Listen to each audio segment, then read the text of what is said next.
Hello. This will be the first part in a short series of videos about Brutus, my homemade off-grid camper. This will be sort of a narrated tour of the inside and outside of the camper and its various components. The next video or two I'll upload will be about the building process. After that, I'll likely create a couple of videos about my brief tenure on the road, getting a taste of the life of an American nomad. Let me state the obvious. Brutus isn't pretty, and he wasn't built to impress anyone or intended to be parked in a campground. I built him for boondocking, for wandering into the wilderness without the need for water, electricity, or public Wi-Fi. I could go 30 days without needing to refill the water tank or empty the black tank. Yes, this tiny rolling shed has a toilet. It was my home on the road for 6 months, and it served me well during one of the happiest and freest periods of my life. The camper's name, Brutus, oddly enough, came from a boat.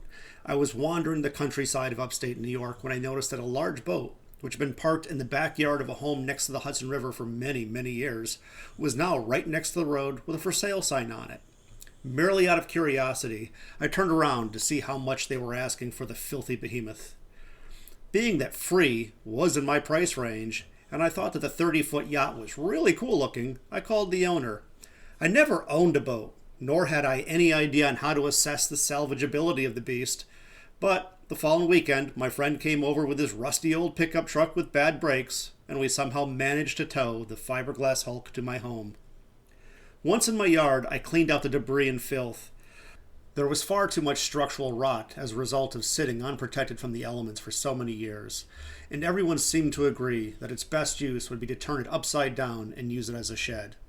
I wasn't about to do that. So there it sat in my backyard, resting high in the air on its triaxle trailer, an ever-present lurking eyesore for my neighbors to enjoy. Anyway, to get back to the point, my kids named the boat Brutus because of that curved Roman helmet-looking fiberglass front shroud. The rusty trailer, the mahogany dinette, the fiberglass freshwater tank, a couple of cabinets, and other bits used in my camper came from the yacht, so I passed the name over to it. One of the first things people tend to notice is that the camper is covered with something, but they're not quite sure what. It doesn't have the shiny, smooth metal cladding that one might expect. That's because I covered the exterior walls and roof with poor man's fiberglass, also known as ghetto fiberglass. It's a simple process involving glue, canvas, and paint. I'll explain that in the build video, but not right now. Feel free to Google it. The large side window is a wood-framed insert from an antique storm door. I was trying to use as many materials that I already had on hand, so, well, there you go.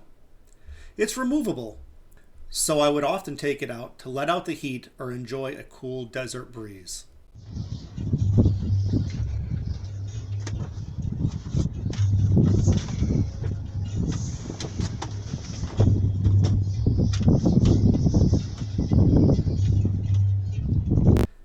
Camper doors are nearly always in the passenger side wall. I, being me, installed it in the rear wall because it worked best with my floor plan. You also notice that it is far from being a standard camper door. It was a 100-year-old 15-pane wood frame interior door from my former house.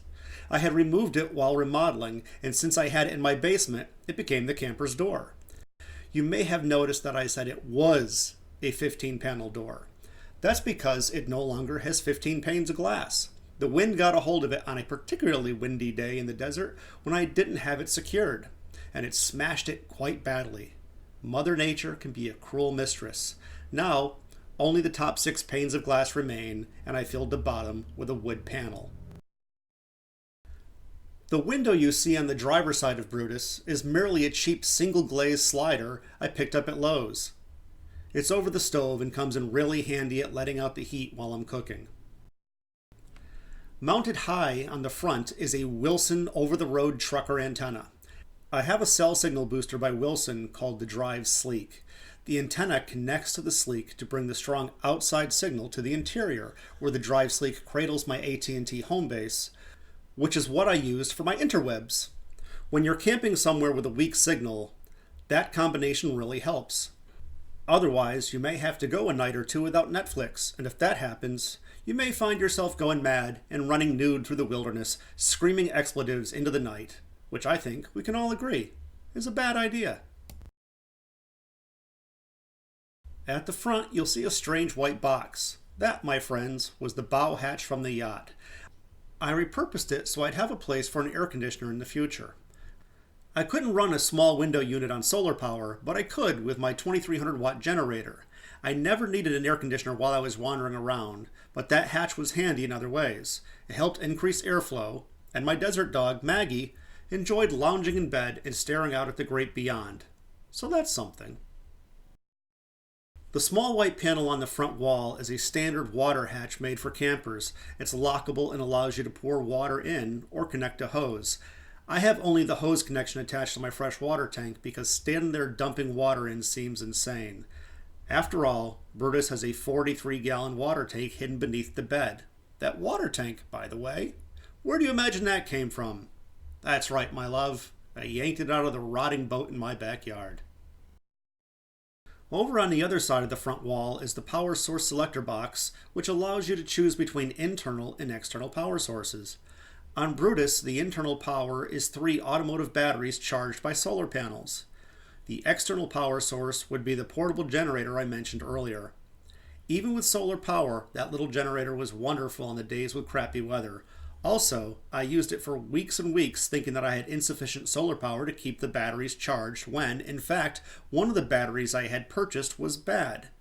After it was replaced, I rarely ever had to use the generator, even while watching TV late at night. The last thing I'll bother to mention up front are the propane tanks. Brutus carries 2. One is a tank I own, and the second is a Blue Rhino tank. My philosophy was to keep my tank filled as the backup and use the Blue Rhino tank as the primary. Depending on where you are, you may not be able to find a Blue Rhino exchange place, or you may not be near a place that refills propane tanks. I kept my butt covered and never had to worry about running out of propane for my little stove. Up top, I installed 300 screaming watts of solar power. If I'm ever able to return to the road, I'll likely install 2 more panels, a bigger charge controller, and find a place to squeeze in more batteries for extra energy storage. 300 watts was always sufficient for what I was doing, but having more is always better. Size does matter. Ladies, am I right? Also up there is a cheap vent fan. I should have splurged for one of those popular Fantastic or Max Air fans, but I was nickel and diming my way through the build, so I got what I could afford at the time. It's all right, but no one is ever going to rave about how much air it moves. Okay, in all actuality, it's kind of pathetic. I can always replace that piece of shit in the future. At least the hole is cut and the power is run to it. Now, at the back again, don't worry kids, we're about to go inside. You'll see the strange wooden steps. Obviously, another product of the boat. They were 6 feet tall and led to the upper deck, so I cut them down to a useful size. It wouldn't be practical to just drive around with them dragging behind for thousands of miles, so they come off and they get tossed inside. The mounts holding them in place are the cleats from the boat. Simply pull the wooden pegs out of the cleats and the steps are free. I thought it was a really cool detail when I installed them. Actually, they're a complete pain in the balls, and I wish I had retractable metal camper steps. You may also be able to see a third cleat mounted up next to the door handle. That one I like. It can be used as a handle as you climb aboard Brutus, and I also have used it to connect to one end of my clothesline. As we step inside, I think it's important to mention that Brutus was not finished before I hit the road. Even after all that time I spent living in that weird little rolling box and traveling around, I don't consider him to be a completed project. Everything functioned, and it kept me safe and mostly dry. That was all that mattered. I carried a lot of tools in my old Dodge Durango and managed to do many projects and improvements in the wild. A great example of that is the curvy pine divider wall that helps separate my bedroom from the rest of the space. That wasn't there when I began. Brutus was built in Glens Falls, New York. That bit of wall was constructed and installed in the desert in New Mexico, not that far from the White Sands National Park. I'm amazing. I know. I get that all the time. Okay, no one ever says that.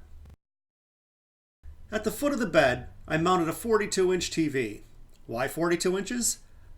Because I already owned it and I wasn't going to purchase a new, smaller TV for the camper. What kind of fool do you take me for? Yes, the kind of fool who has a 42-inch television in a 15-foot camper. Above the TV, I built a shelf to handle my entertainment needs. It holds an Xbox 360, a DVD player for those nights without a cell signal, and my beloved Roku. I love that little black box. No box has ever brought me as much pleasure as that Roku. At the head of the bed, you'll see a padded storage area. In its previous life, it was a backrest for the dinette in the boat. Now, it's an excellent place to keep your drugs and condoms and such. I use it to hold the remote control for the TV because I lead a very dull life. Oh, that light is DC powered. All of the lights and the water pump are DC, so they can be fed directly from the battery bank. I have a converter under the dinette to convert the battery power to AC for all the normal household items. If I recall correctly, I installed 6 household AC outlets. If you want to see more of that old dinette and how I somewhat restored it, you'll have to watch the build video. You know, once I actually make a build video. Across from the dinette is the stove, sink, and another cabinet where my food lives. That 2-burner propane stove is a simple can stove I bought online, and it works wonderfully. The sink is from the boat, but the faucet is new. The on-demand water pump is hidden under the bed. I like my books, but space is tight in a 15 by 6 foot camper, and things tend not to stay in their places when bouncing down the road. So I needed to be creative when it was time to install bookshelves. I went to Target and repurposed a few things I found there to keep my books safe along the journey. If you're wondering what that wall covering is behind the planter box, it's burlap. Just burlap. Speaking of fabric, let's discuss the ceiling. You may have noticed the decorative floral pattern in a few of the photos. I had these large curtains covering the glass doors at the rear of my house, and since the house was for sale, I decided to make use of the material. I broke out the glue once again and glued the fabric to Brutus's ceiling. Here's a shot during the build. Have you ever attempted to glue fabric to a ceiling? It's not easy. Gravity is a bitch. Let's wrap this up with the most important part, the toilet. My desire to build Brutus and go on the road was spawned from watching a lot of nomadic YouTubers, many of whom live in vans. A van can be the ideal home for such a wandering, minimalistic lifestyle. I have no argument with that. However, I wanted a toilet, which is something 99.99999% of vans don't have. I didn't want to poop in a bag inside a bucket, and I got my fill of squatting over a cat hole to relieve myself when I was in the army. I bought an RV toilet and a black tank online, and they made life wonderful. No matter where I was, whether I was nestled in the hills above the Pacific in Big Sur or in the middle of the desert, I had a flushing toilet. What more could a boy ever ask? If you have any questions, feel free to comment. Keep an eye out for the upcoming video or videos about the process of building the divine off-grid beast known as Brutus. Thank you for watching.